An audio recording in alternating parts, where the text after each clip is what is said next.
Madam, ಸಂವಿಧಾನದ ಬಗ್ಗೆ ಈ ಜ್ಯೋತಿ ಮಿರ್ದಾ ಮತ್ತು ಅನಂತಕುಮಾರ್ ಹೆಗ್ಡೆ ಮತ್ತು ಇವರು ಲಲ್ಲು ಸಿಂಗ್ ಅವರು ಸಂವಿಧಾನವನ್ನು ಬದಲಾವಣೆ ಮಾಡ್ತೀನಿ ಅಂತ ಹೇಳ್ತಿದ್ದಾರೆ. ಇದಕ್ಕೆ ತಮ್ಮ ಸ್ಪಷ್ಟೀಕರಣ ಏನು ಹೇಳ್ತೀರಿ ಮೇಡಮ್? ಅಲ್ಲ, ಅದಕ್ಕೆ ಈಗ ನಮಗೊಂದು ಅವಕಾಶ ಸಿಕ್ಕಿದೆ. ಸಂವಿಧಾನವನ್ನು ಯಾರೂ ಬದಲಾವಣೆ ಮಾಡಲಿಕ್ಕೆ ಸಾಧ್ಯ ಇಲ್ಲ, ಅದು ಅವ್ರಿಗೂ ಗೊತ್ತು. ಇವಾಗ ಅವರೊಂದು ಸ್ಟೇಟ್ಮೆಂಟ್ ಕೊಡ್ತಾ ಇದ್ದಾರೆ, ಸಂವಿಧಾನವೇ ಭಾಳ ದೊಡ್ಡ ಅಸ್ತ್ರ ಇಲ್ಲಿ ನಮ್ಮ ದೇಶದಲ್ಲಿ ಅಂತೇಳಿ. ಅದೆಲ್ಲ ಎಷ್ಟು ನಾಟಕ ಅಂತೇಳಿ ನಮ್ಮ ಜನರಿಗೆ ಅರ್ಥ ಆಗಿದೆ. ಏಕೆಂದರೆ ಕಳೆದ 10 ವರ್ಷಗಳಿಂದ ಸಂವಿಧಾನವನ್ನು ತುಳಿದು ಸಂವಿಧಾನವನ್ನು ಬದಲು ಮಾಡಿ ಎಷ್ಟರ ಮಟ್ಟಿಗೆ ನ್ಯಾಯಾಂಗವನ್ನು, ಕಾರ್ಯಾಂಗವನ್ನು ಮತ್ತು ಶಾಸಕಾಂಗವನ್ನು ಬಳಸ್ಕೊಳ್ಳಿಕ್ಕೆ ಸಾಧ್ಯ ಅನ್ನೋದನ್ನು ಅವರು ತೋರಿಸ್ತಾ ಇದ್ದಾರೆ. ಅವರು ಮೂಲತಃ ಮನುಸ್ಮೃತಿಯನ್ನು ಎದೆ ಒಳಗಡೆ ಇಟ್ಟುಕೊಂಡು ಬಂದಂಥವರು. ಈ ದೇಶದಲ್ಲಿ ಇಂಥ ಒಂದು ಬಹುತ್ವ, ಪ್ರಜಾಪ್ರಭುತ್ವ, ಬೃಹತ್ ಭಾರತದಲ್ಲಿ ಯಾವುದೇ ಕಾರಣಕ್ಕೂ ಮನುಸ್ಮೃತಿ ಬರಲಿಕ್ಕೆ ಬಿಡುವಷ್ಟು ಇದಾದಂಥ ಅಶಕ್ತರಾದಂಥ ಜನ ಇಲ್ಲಿ ಯಾರೂ ಇಲ್ಲ. ಈ ಮುಂಬರುವಂಥ ಲೋಕಸಭಾ ಚುನಾವಣೆಯಲ್ಲಿ ಖಂಡಿತವಾಗಿಯೂ ಸಂವಿಧಾನವನ್ನು ಉಳಿಸುವಂಥ ಮತ್ತು ಪ್ರಜಾಪ್ರಭುತ್ವವನ್ನು ರಕ್ಷಿಸುವಂಥ ಕೆಲಸವನ್ನು ನಮ್ಮೆಲ್ಲ ಮತದಾರರು ಮಾಡ್ತಾರೆ.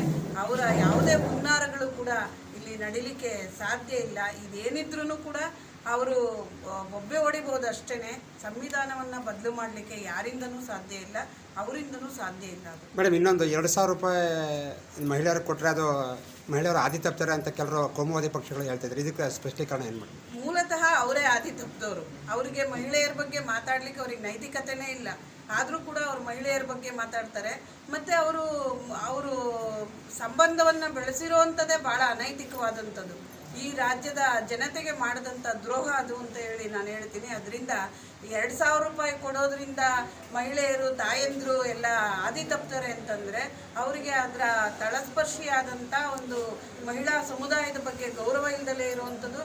ಮತ್ತು ಅವರು ವೈಯಕ್ತಿಕವಾಗಿಯೂ ಕೂಡ ಅವರ ಬದುಕಿನಲ್ಲಿ ಮಹಿಳೆಯರ ಬಗ್ಗೆ ಗೌರವ ಇಲ್ಲದಲೇ ಇರುವಂಥ ಬದುಕನ್ನು ನಡೆಸುವಂಥವ್ರು ಅಂತ ನಾನು ಹೇಳ್ತೀನಿ. ಸರಿ, ಪೂರಕವಾದ ನಮ್ಮ ಕಣ್ಣೆದುರಿಗೆ ಇವತ್ತು ಒಂದು ಸವಾಲಿನ ಪ್ರಶ್ನೆ ಎದುರಾಗಿದೆ.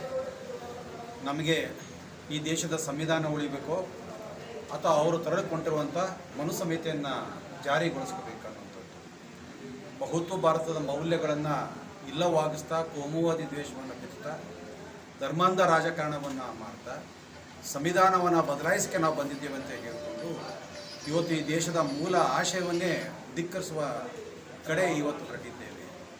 ಭಾಳ ಮುಖ್ಯವಾಗಿ ಈ ದೇಶದ ಪ್ರಧಾನಿ ಆತ ಸುಳ್ಳಿನ ಪ್ರಧಾನಿ, ಸುಳ್ಳನ್ನೇ ಬಿತ್ತಿ ಸುಳ್ಳನ್ನೇ ಫಸಲನ್ನು ಬೆಳೆಯುವಂಥ ಪ್ರಧಾನಿ.